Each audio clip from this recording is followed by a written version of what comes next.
What would you think if I told you that flat earthers aren't stupid?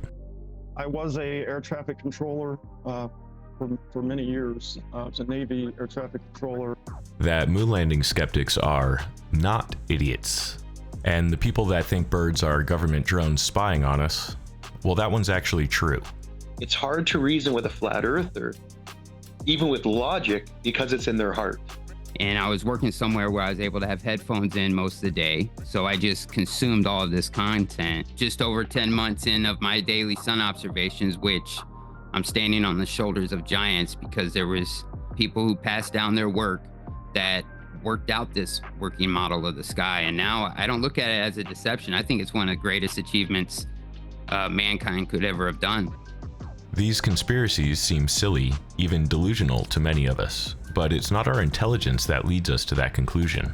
It's our rationality. When intelligence and rationality disconnect, the results defy logic. Flat Earth. The New World Order is shape-shifting lizard people.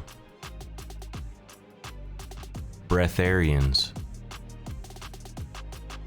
Our rationality isn't fixed. It waxes and wanes, influenced by our identity. An identity that gets reshaped by age, by crisis, by trauma, by mental health. Yeah, I'm seeing a common thread just in talking to people so far, trying to figure out why people got into this. And it seems like everybody had some sort of event at that time, whether it was losing friends, whether it was a divorce, whether it was losing somebody in their family. Almost like everybody had a need for something and then they went out looking. So just kind of an interesting thread. So is it smarts or scars? Why do the wounded worship the weird? Do you think that the Flat Earth movement has been gaining momentum recently? I think it has, and I don't know why. My name is Steve, and this is my totally not creepy van. Ignore your survival instincts and hop in the back. This one's going to take us on a trip.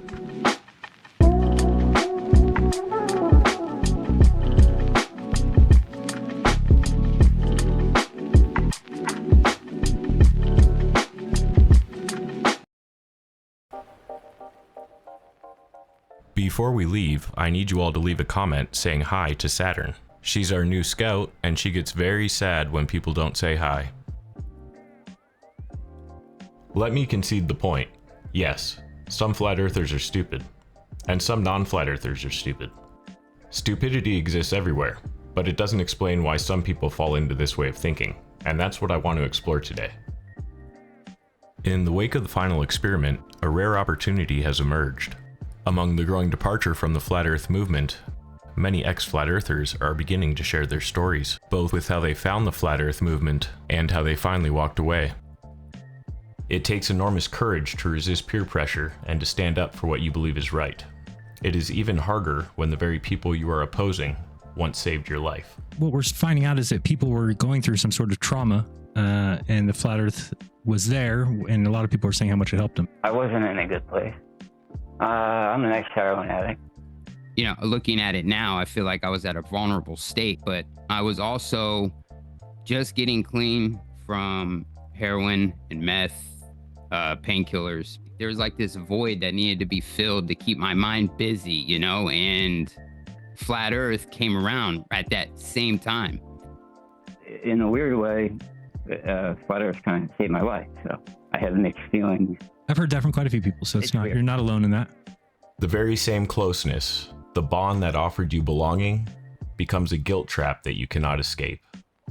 The ones that do find the strength to walk away, nobody leaves Flat Earth, are punished. Dave Weiss the other day said, I'm the most anti-Christian person on earth. Like, what? Jeran is the most anti-Christian person on earth. He said that Jesus Christ could S his effing D. This awful person saying all these awful things issued an apology, and the apology was quite awful. Let's get a little recap of the apology. Flat Earth environment is a bit toxic, but not based from Flat Earthers itself, mostly from the anti-Flat Earth side. I wonder if it's, and I'm not going to say what she was wearing. She could have been a comforter through all this kind of deal. You know what I'm saying? When they went down there, pretty girl, she was part of the package. Yeah. Yeah. We all know why she was chosen for the trip. A little eye candy, maybe? Or a little more. Exactly. The footage is going to be up. Watch carefully. So look, he just faked his breath, right? We are exposing these devils. Have you ever heard of the saying before village bicycle? Yeah, tune bike. Yep.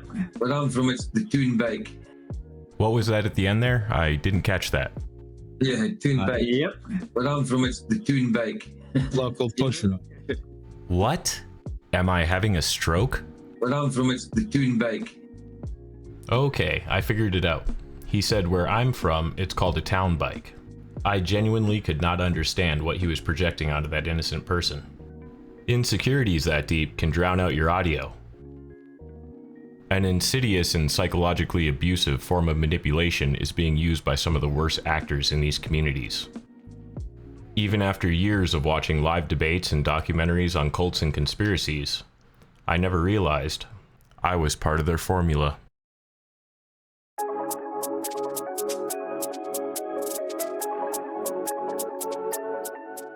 A community leader may or may not be aware of their own deception. In fact, it is more common to see genuine belief in the early stages. Regardless, these same steps are followed. Step 1. Prime your audience. A cult-like community will separate itself from mainstream society first by establishing that its community is special, chosen, or elite. Not that IQ is the end-all be-all. My point is that it's actually very intelligent people, strong-willed people, diligently researched people that have the balls to then come out and say what they think publicly. What they don't want us to understand is that we are these incredible, powerful beings. This place was created for us. It may sound like flattery, but it's more than ego stroking. This is a filter. This process identifies and separates vulnerable individuals, and it offers them a new direction, a way for them to complete their fractured identity. Let's be honest, most flat earthers are probably 1-2 standard deviations above the average normal distribution of IQ. I'm just a normal guy that thought he knew more than other people, fell down the rabbit hole. I wanted to be different. I wanted attention. And I liked it when I had it. Historically, cults had to physically isolate people in order to achieve this.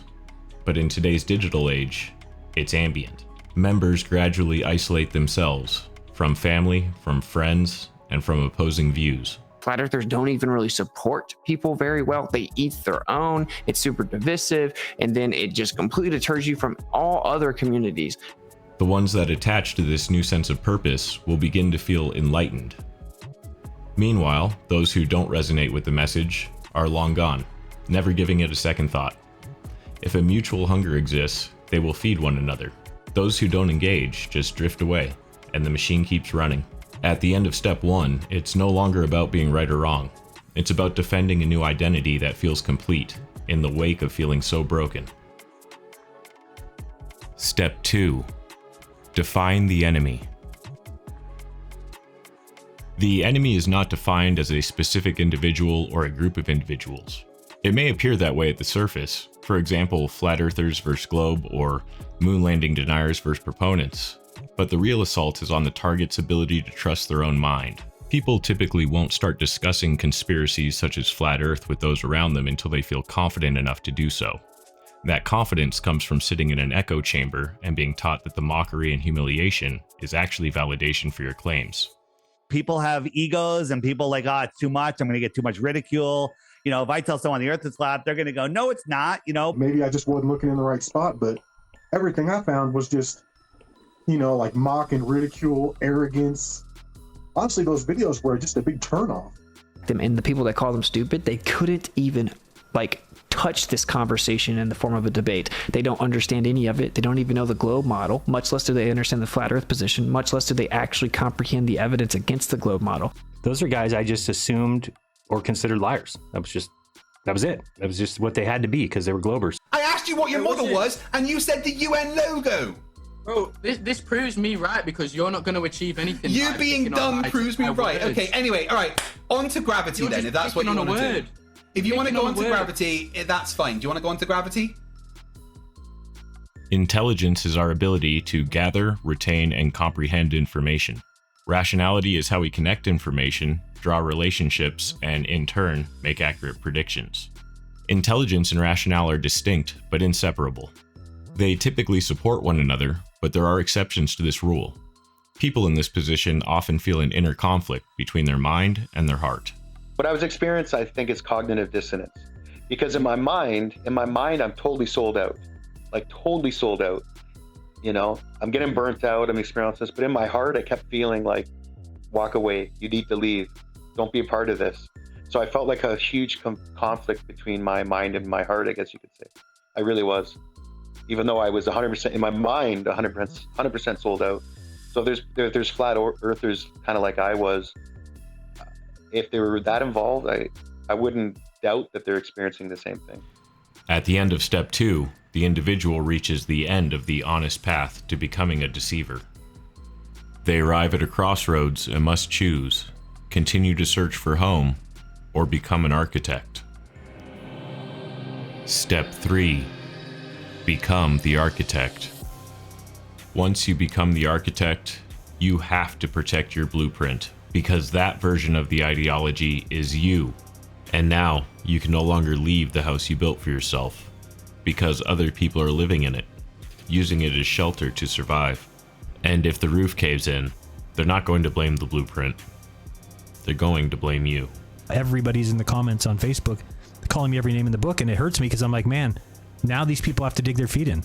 Because now, not only are they wrong, but they're wrong and they have to apologize to me. So I'm actually making it even harder for them to get out because they've dug their feet in and said, you're an imbecile, you're an idiot, you're a globetard. So that's even more firm cement for them to be stuck in, which is sad to see. You know, it's so funny. I mean, look at these guys. They're like in the chat. Say, I wonder what dirt they have on you. Like, I would never take money and then be like, they're like, oh, and now you need to go argue on behalf of the globe. I'd be like, dude, I cannot do that. Like, don't make me go in front of my old audience and tell them that it's a globe. Don't make me do that. So it's actually personal conviction and honesty. A lot of these people are just so broken that this is their home, just like it was my home. And it's a cult mindset. I've tried from the very beginning of TFE to help bring both sides of this debate together, but turning down a trip to Antarctica, when you've been saying how much you want to go to Antarctica, and when you've been saying Antarctica holds the key to the shape of the Earth, this is not a good look. That's actually something that will never be forgotten and will be forever attached to your reputation. A common sentiment in the debunking world is attack the argument, not the person. While I respect this in an intellectually honest conversation, it often does more harm than good when dealing with cult-like figures and their communities. Take Kent Hovind, for example. He lost debate after debate for over a decade, yet his influence continued to grow. Logic didn't sway his audience, and it never would have. But character exposure did. When his criminal record and true behavior came to light, people stopped identifying with him. And that's why I target the people I do. Those that do harm, those that manipulate others. Exposing that often does involve humiliation, mockery, and personal heat, because I want people to see who they are identifying with. My videos might feel like a roast at times, but I make it very clear as to what behaviors I take issue with in regards to who I target. I strive to treat genuine curiosity and honest conversation with respect. Always. Just don't expect me to excuse anyone that harms innocent people. With that said, there are some genuine truth seekers I would like to thank for their contributions to this video. Jeran, the host of Jeranism, the only flat earther that participated in the final experiment that held true to their word and admitted that the evidence falsified flat earth. Jeran was genuine in his pursuit of the truth, and instead of running in defeat, he set an example for others to follow. While I don't agree with everything Jeran believes, I respect the hell out of his search for the truth and what it has already taught me about the people around me. I can't express how grateful I am for the conversations I got to have with some of you and the contributions it made to this video. Shifty Eyes Shady, Unfornicated, Tiles, I'm the Craig, Icy Spin, The Copium Emporium, and Timo. Thank you for taking the time to share your experiences with me. There is so much more to dive into with this topic, but I hope it gave you some unique insight as to why the wounded worship the weird. Now, get the hell out of my van.